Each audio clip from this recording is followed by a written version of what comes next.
Bismillah, Assalamualaikum warahmatullahi wabarakatuh. Salam sehat, salam damai. Semoga kasih sayang Allah, berkah Allah selalu menyertai kita semua. Pada season kali ini kita akan berbicara tentang kepemimpinan harismatik dan transformasional. Kepemimpinan harismatik adalah kepemimpinan yang dapat mewujudkan atmosfer motivasi atas dasar komitmen dan identitas emosional pada visi, filosofi, dan gaya mereka untuk mempengaruhi dan menggerakkan bawahannya. Kepemimpinan harismatik dapat dikatakan bagaimana cara seseorang untuk berkomunikasi dengan membangkitkan empati dan emosi yang kuat pada orang-orang di sekitarnya. Presiden pertama kita di Indonesia, Insinyur Soekarno, Steve Jobs, dan Martin Luther adalah dari ketiga dari sekian banyak tokoh dunia yang memiliki gaya kepemimpinan harismatik ini. Atribusi harisma merupakan hasil dari sebuah proses interaksi antara pimpinan atau antara pemimpin dengan pengikut dan situasinya. Para pemimpin harismatik dapat membangkitkan antusiasme dan komitmen pada pengikut dengan menyampaikan sebuah visi yang menarik dan meningkatkan keyakinan untuk mencapainya. Atribusi harisma bagi pemimpin akan lebih besar kemungkinannya jika visi dan strategi untuk mencapainya adalah inovatif. Pemimpin mau mengambil resiko pribadi untuk mempromosikannya, dan strateginya terlihat teratur serta sistematis. Perilaku lain yang relevan juga telah diidentifikasikan, tetapi agak beragam antara teori yang berbeda. Disinilah terdapat beberapa ciri dan keterampilan yang berbeda seperti keyakinan diri, pendirian yang kuat, sikap tenang, kemampuan berbicara dan pengamatan yang tajam, dan dramatis yang dapat meningkatkan harismanya. Tetapi yang lebih penting ini adalah isi yang membuat visi pimpinan itu amatlah relevan dengan kebutuhan pengikutnya. Adapun karakteristik pemimpin harismatik ini, yang pertama itu memiliki aura yang kuat. Yang kedua itu menjalin koneksi yang hebat atau ada skill dalam menjalin koneksi. Yang ketiga adalah kemampuan untuk memanage situasi. Yang keempat, public speaker yang handal. Dan yang kelima, mampu introspeksi diri. Keenam, tekad dan memiliki keuletan yang sangat luar biasa. Dan yang ketujuh adalah rendah hati. Para pemimpin yang harismatik dapat memiliki pengaruh yang cukup besar sekali pada suatu organisasi, tetapi konsekuensinya tidak selalu menguntungkan. Bass, Steinmeier, dan Miller serta kawan-kawannya telah mengecam bahwa ide kepemimpinan harismatik merupakan obat mujarab untuk memecahkan masalah organisasi yang besar. Para kritikus ini menunjukkan beberapa alasan mengapa kepemimpinan harismatik beresiko tidak dapat memprediksi keberhasilannya saat diberi kekuasaan atau ketika ia memimpin. Seringkali tidak rasional untuk mencapai visi masa depan yang lebih baik. Pemimpin harismatik ini membuat mereka tidak sensitif, justru para bawahannya manipulatif, mendominasi, impulsif, dan defensif.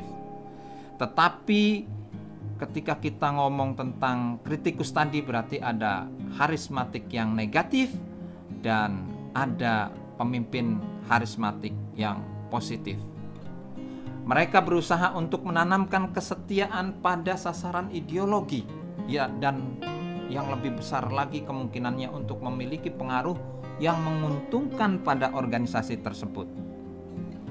Namun budaya keberhasilan yang dipupuk oleh kepemimpinan harismatik positif juga dapat menghasilkan suatu konsekuensi yang tidak diinginkan jika kebutuhan masing-masing pengikutnya itu diabaikan. Adapun kelebihan dari gaya kepemimpinan harismatik itu dapat kita jelaskan. Yang pertama itu adalah adanya peningkatan loyalitas. Yang kedua, adanya pembibitan pemimpin baru atau regenerasi. Yang ketiga, itu adanya produktivitas yang cukup tinggi. Yang keempat, tentunya merangkul inovasi-inovasi dari bawahan, usulan-usulan bawahannya. Yang kelima, itu membangun budaya belajar. Ketika kita mengetahui tentang kelebihannya, tentunya kita juga harus memahami tentang kekurangan pemimpin harismatik. Salah satunya adalah terkadang kepemimpinan harismatik itu salah fokus, organisasinya terlalu bergantung kepada pemimpin atau defendant, dan yang ketiga, pemimpin itu merasa sangat diagungkan. Ketika kita sudah berbicara tentang kepemimpinan harismatik, maka kita akan berbicara tentang kepemimpinan transformasional. Menurut Stephen Robin, kepemimpinan transformasional adalah pemimpin yang merangsang dan menginspirasi atau mentransformasi pengikutnya untuk hal-hal yang luar biasa. Kepemimpinan transformasional atau transformational leadership adalah gaya kepemimpinan dengan membangun visi bersama untuk menginspirasi pengikut dan memenuhi tantangan yang telah ditetapkan. Pemimpin menumbuhkan kesetiaan dan kepercayaan diri di antara pengikutnya. Dalam pandangan Lutan, tentunya pemimpin mereka selalu memotivasi bawahan untuk melakukan sesuatu yang lebih baik lagi. Di sini ada continuous quality improvement, perbaikan secara terus-menerus. Pemimpin juga mengakui kontribusi individu dalam sebuah anggota tim. Dan mereka mendorong pertukaran gagasan yang bebas, ide-ide, serta daya nalar dan kreasi, serta berbagi penghargaan untuk pencapaian dan pertanggungjawaban atas kegagalan-kegagalan tersebut. Para pemimpin transformasional mengubah dan memotivasi para pengikutnya.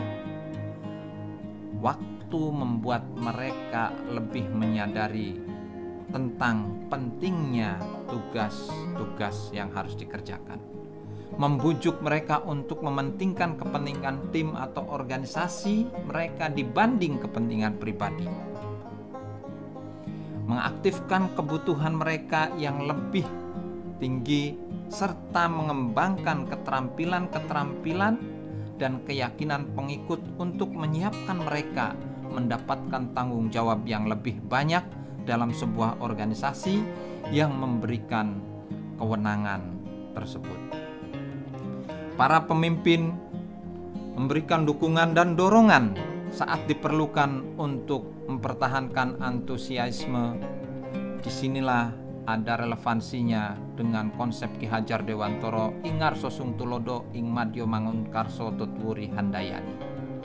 Dan di sini juga ada upaya di hadapan halangan, kesulitan dan kelelahan dari pengaruh ini. Para pengikutnya itu akan merasa percaya diri dan terhormat terhadap pemimpin, dan mereka termotivasi untuk melakukan yang lebih daripada yang diharapkan sebelumnya.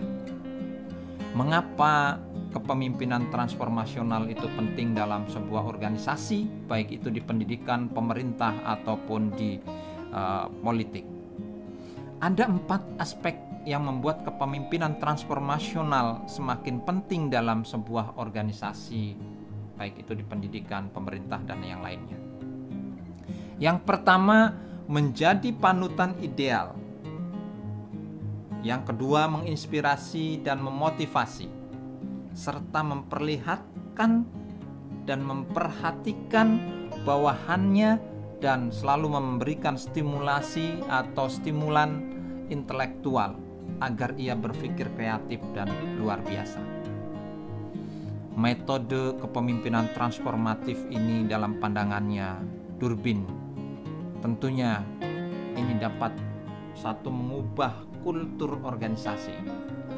Yang kedua, dapat meningkatkan kesadaran orang tentang imbalan, membantu orang tidak sekedar mengejar kepentingan diri, membantu orang untuk mencari pemenuhan diri, memberikan pemahaman kepada orang lain tentang keadaan darurat, dan tentunya mengejar kejayaan.